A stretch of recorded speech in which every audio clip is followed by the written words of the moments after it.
How to see your account access history on Twitter app. Hello guys, in today's video I'm gonna show you how to see your account access history on Twitter easy and fast. So all what you have to do is go to Twitter app. Now this is the home page, as you can see right here.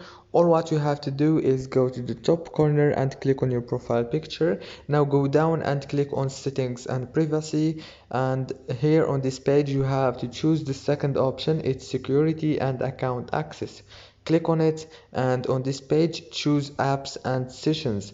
It's the second one again. Click on it, and here you go. Now right here you will find some options.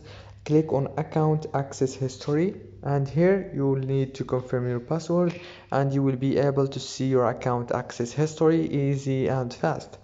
If this video was helpful for you, please don't forget to like and subscribe, and thank you so much for watching this video until the end.